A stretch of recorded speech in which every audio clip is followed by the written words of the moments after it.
vamos assim serenando pensamentos, o nosso coração, vamos nos ligando com o nosso anjo da guarda, esse amigo que Deus colocou ao nosso lado para nos orientar, para nos fortalecer. Vamos nos deixando envolver na sua inspiração nessa manhã.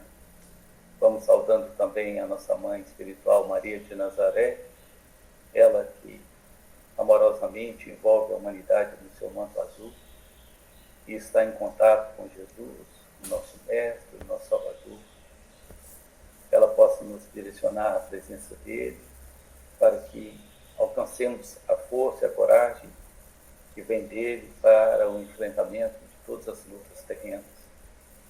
Vamos assim pedir permissão a Jesus para elevarmos o pensamento até Deus, o nosso Pai Criador, a quem humildemente saudamos nessa manhã.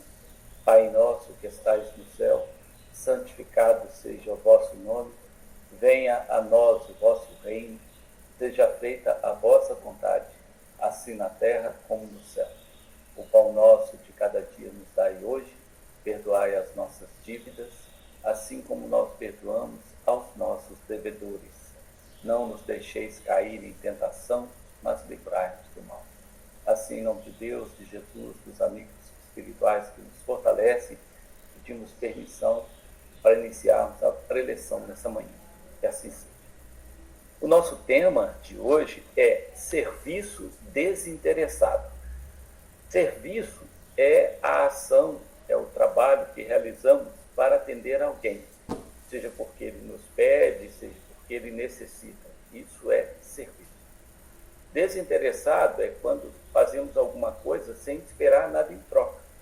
Então, desinteresse é desprover-se de ganho, seja dinheiro, seja bem, o que for. Então, isso é desinteresse. Então, serviço desinteressado na compreensão nossa e naquilo que aprendemos com o Espiritismo é a caridade. E essa caridade pode ser exercida através do trabalho voluntário, do trabalho no voluntariado. Então, nós podemos atuar de diversas maneiras, não só dentro da doutrina espírita, nas casas espíritas, nas entidades mantidas pela doutrina espírita, mas nas entidades mantidas por várias outras entidades religiosas, católicos, evangélicos, muitas outras. Podemos ajudar, por exemplo, nos asilos, nas casas de repouso, podemos visitar essas pessoas. Normalmente são pessoas que querem muito ter com quem falar, mas não tem quem as escute. São pessoas que estão ali há algum tempo, um tanto quanto desconectadas das famílias. Então, ir até eles, doar nosso tempo, nosso ouvido, se possível, fazer uma caminhada com ele, ou até jogar um jogo de mesa, ou alguma coisa que o distraia, é um serviço voluntariado excelente. Mas a gente pode fazer esse trabalho também com as antigas creches, que agora, em geral, se chamam abrigos. Eu tive uma felicidade de uns anos frequentar um abrigo em Santa Efigênia, e eu tinha até a oportunidade, na época, a direção do abrigo permitia que eu levasse as crianças para a evangelização infantil, como ocorre nas tardes de sábado aqui na Fraternidade. Eu levava fisicamente na fraternidade que eu frequento. Então, é uma alegria muito grande estar com as crianças. A energia que a gente recebe é maravilhosa e é um serviço voluntário maravilhoso. Mas a gente pode ajudar também o pessoal que está lá nas UPAs, nas casas de saúde, a gente pode visitar, a gente pode até levar um alimento para aqueles que estão ali aguardando a sua vez, né? É comum vermos grupos fazendo esse tipo de trabalho, levando um café, levando um lanche. Isso é serviço voluntariado. Podemos até fazer o voluntariado nas prisões, visitando os detentos, conversando com eles, levando um livro edificante para eles. Então, tem muitos trabalhos. E eu gostaria de chamar a atenção para esse trabalho que estamos agora, que é um trabalho voluntariado. Essa assistência espiritual, esse momento, é importante. E nós temos um trabalho voluntário daqueles companheiros que nos acolhem, que nos recepcionam, que nos encaminham para tomar passe, para receber receber a orientação. Temos os companheiros que exercitam muito a escutatória, além desse acolhimento, né, a capacidade de ouvir, que são os entrevistadores, que nos acolhem, que nos trazem informações importantes para a nossa melhora que viemos buscar aqui.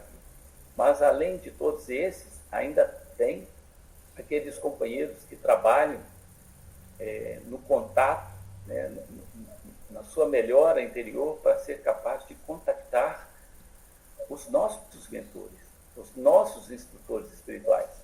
E é deles que vêm as orientações que recebemos na entrevista, os tratamentos que nos são indicados na entrevista. Então, é desses companheiros. Então, tem os irmãos médicos, que são voluntários também, e que em outro momento fazem esse trabalho maravilhoso de entrar em contato com os nossos anjos guardiões.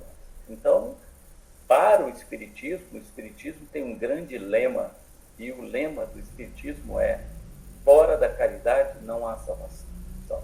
Então, temos que exercitar o serviço desinteressado, que é o voluntariado. E Jesus deixou isso muito claro quando, lá no final do Sermão da Montanha, no capítulo 25 de Mateus relata todas as falas de Jesus. No final, Jesus fala assim, trazendo uma parábola para aquelas pessoas que estavam finalizando o sermão. Ele fala: ora, quando o Filho do Homem, eu estou um pouco de permissão a vocês para ler direto aqui do Evangelho segundo o Espiritismo, capítulo 15, né? Fora da caridade não há salvação. Ora, quando o Filho do Homem vier em sua majestade, acompanhado de todos os anjos, se assentará no trono da sua glória, e todas as nações, estando reunidas diante deles, separará uns dos outros, como um pastor separa as ovelhas dos bodes, e colocará as ovelhas à sua direita e os bodes à sua esquerda. Então o rei dirá àqueles que estarão à sua direita, as ovelhas: vinde, vós que fostes benditos por meu Pai, possuí o reino que vos foi preparado desde o início do mundo, porque eu tive fome, e me destes de comer, tive sede, e me destes de beber, tive necessidade de alojamento, e me alojastes, estive nu, e me vestistes, estive doente, e foste me visitar, estive na prisão, e viestes me ver. Então, os justos lhe responderão: Senhor, quando foi que vos vimos com fome e vos demos de comer, ou com sede e vos demos de beber? Quando foi que vos vimos sem teto, vos alojamos, ou sem roupa e vos vestimos? E quando foi que vos vimos doente ou na prisão e fomos vos visitar? E o rei responderá: eu vos digo em verdade, quantas vezes fizestes em relação a um desses pequenos de meus irmãos, foi a mim mesmo que fizestes. E dirá em seguida àqueles que estarão à sua esquerda, os bodes: retirai-vos de mim, malditos, ide para o fogo eterno, que foi preparado para o diabo e seus anjos, porque eu tive fome e não me destes de comer, tive sede e não me destes de beber, tive necessidade de teto e não me alojastes, estive nu e não me vestistes, estive doente na prisão e não me visitastes. Então eles lhe responderão também: Senhor, quando foi que vos vimos com fome, ou com sede, ou sem roupa, ou doente, ou na prisão, e deixamos de vos assistir? Mas ele lhes responderá: eu vos digo em verdade, todas as vezes que deixaste de dar essas proteções a um desses mais pequenos, deixaste de dá-las a mim mesmo. E então estes irão para o suplício eterno e os justos para a vida eterna. É importante entender, naquele tempo Jesus não podia falar claramente de reencarnação, mas nós compreendemos claramente que quando Jesus se refere àqueles que vão passar pelas dificuldades, as penúrias, ele está se referindo à maioria de nós que precisa das encarnações. Se nós não aprendemos a lição nessa vida, vamos ter que retornar para aprendê-la. Aqueles que fazem todo o bem que está ao alcance deles, que são efetivamente caridosos, que realizam essa caridade de uma maneira muito ampla, eles não precisam mais ficar na roda das encarnações. Eles conseguem se libertar e viver a vida eterna. É nesse sentido que Jesus falou. E a caridade, ela é tão magnífica que lá no Livro dos Espíritos, quando Allan Kardec fala das leis que Deus criou para reger a vida de nós, seres humanos, ele fala na lei de amor, justiça e caridade. E num determinado momento, Allan Kardec pergunta para os espíritos como é que Jesus entendia a caridade. Qual era o entendimento de Jesus da caridade? E aí, quem responde para Allan Kardec é o espírito de São... Fugiu aqui, né? São Vicente de Paulo. São Vicente de Paulo era um dos santos da igreja, é um dos santos da igreja, e foi um homem que ele fez muito bem. Ele era um amante da pobreza, um amante dos miseráveis. Ele ajudava todas as pessoas, fazia todo o bem que estava ao alcance dele. Tanto é que mais tarde se criou a ordem, né, dos vicentinos, que existe até hoje na Igreja Católica, ligada ao catolicismo, que é a ordem que faz a caridade de uma maneira muito ampla, né? Seja com velhos, com crianças, com todos os grupos sociais necessitados. E São Vicente de Paula era discípulo de São João Crisóstomo, um dos primeiros padres da igreja, lá no início, né, do cristianismo em Roma, que também era totalmente dedicado aos mais pobres, aos mais necessitados. Então, como é que São Vicente de Paula responde à pergunta de Kardec sobre o entendimento de Jesus sobre a caridade? Ele usa três frases. Ele diz para Kardec que a verdadeira caridade é fazer a benevolência plena, ou seja, fazer o bem, né, em toda a expressão do bem, ser indulgente para com os erros alheios e praticar o perdão. Então, se eu for ofendido, eu perdoo. Se eu vi alguém errando, eu devo indultá-lo, em vez de simplesmente apedrejá-lo. E aí, Kardec pergunta, e sobre a esmola? Qual é o entendimento da esmola? Aí, São Vicente de Paulo responde, olha, a esmola é algo que degrada física e moralmente aquele que a recebe.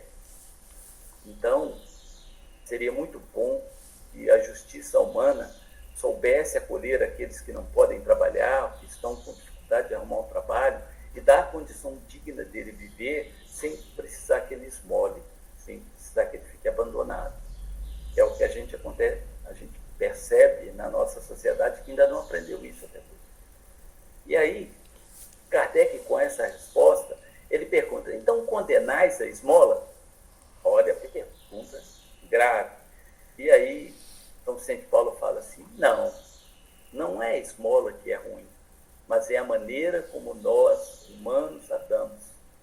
Então, muitas vezes, aquela pessoa que está na necessidade, ela até recusaria.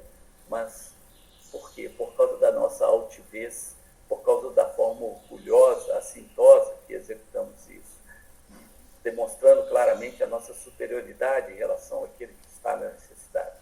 Então, ele fala para nós, né, São Vicente de Paulo, que nós devemos praticar a caridade para aquele, nós devemos ir ao encontro daquele que necessita e não esperar que ele venha nos pedir. Olha que coisa bonita. E ele fala, olha, Jesus nos ensinou que a sua mão direita dê sem que a mão esquerda saiba. Então, devemos fazer isso com total desprendimento. Não podemos, o orgulho nos faça ostentar que estamos sendo caridosos. E ele termina esse ensinamento, que está na pergunta 888A do Livro dos Espíritos, ele termina dizendo que todos nós, encarnados ou desencarnados, todos os seres humanos criados por Deus, nós sempre estamos entre um superior que está ali para nos acolher, para nos orientar, para nos auxiliar, e um inferior, a quem nós devemos as mesmas obrigações de orientar, de guiar, de ajudar. Então, assim, não há nenhum ser que esteja lá no topo, é só Deus que está lá no topo, nem nenhum que está lá por último. Todos podemos ajudar alguém. Então, se a gente pensar num ser humano ainda mais atrasado moralmente, intelectualmente, fisicamente, ele ainda vai poder ajudar os animais, vai poder ajudar os que estão chegando aí, né? Então, olha que coisa maravilhosa. E o apóstolo Paulo, ele deixa isso muito claro para nós, né? Ele fala, olha, ainda que eu conhecesse tudo, que eu falasse a língua dos anjos, todas as línguas humanas, ainda que eu conhecesse as profecias, ou pudesse profetizar o futuro, ainda que eu conhecesse todos os mistérios, que eu tivesse uma fé capaz de mover montanhas, se eu não tiver caridade, eu não terei nada, eu não serei nada. E ele termina dizendo que entre a fé, a esperança e a caridade, a maior de todas é a caridade. Porque a caridade resume tudo. A caridade é a base da fraternidade, que é essa irmandade entre os seres. E aí, para encerrar, eu gostaria de contar uma historinha muito interessante, chamada O Valor do Serviço. Essa história é o capítulo 26 do livro Jesus no Lar. É um livro de cabeceira, gente, é um livro maravilhoso, um livro escrito pelo Neio Lúcio, espírito, né? E ditou para o Chico Xavier. E aí, nesse livro Jesus no Lar, o espírito Neio Lúcio conta várias situações, vários casos que foram registrados, né, na espiritualidade, dos momentos de Jesus na casa da sogra de Pedro, nas noites de Cafarnaum, ensinando aos discípulos.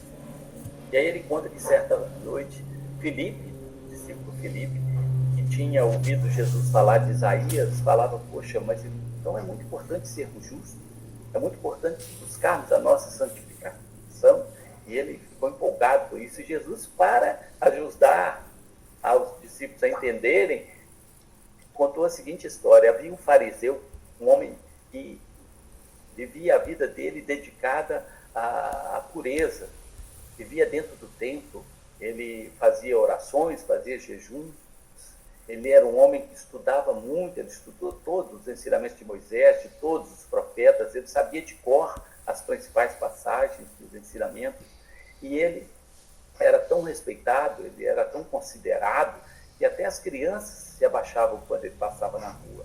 Então ele era um homem que ele comia frugalmente, vestia uma túnica sempre muito limpinha, só vivia, né, na pureza. Ele evitava ter contato com pessoas impuras, né? Esse era o homem, né? Muito conhecido lá nos planos celestes pela sua devoção. Mas aconteceu uma grande peste numa comunidade próxima a Jerusalém. E aí um anjo desceu para executar a divina providência e buscou mãos que pudessem ajudá-lo a servir aquelas pessoas que estavam passando pela prece. E se lembrou daquele grande fariseu que foi procurá-lo e tentou, pelos fios do pensamento, influenciá-lo a ajudar, a colocar as mãos à obra, né?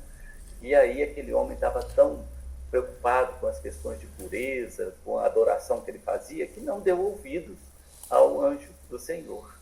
E o anjo do Senhor procurou outros sacerdotes, outros homens de vida reta, mas eles não quiseram se arriscar, se envolver com aquela peste.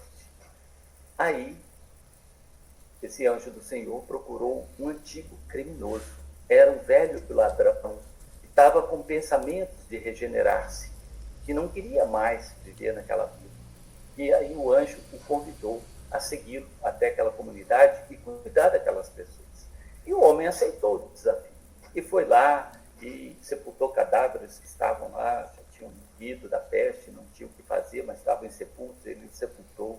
Tratou as crianças, tratou as pessoas, cuidou, conversou, buscou todos os meios de ajudar.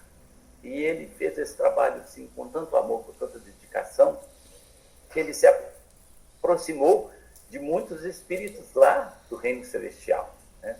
E angariou uma amizade muito grande com eles, né?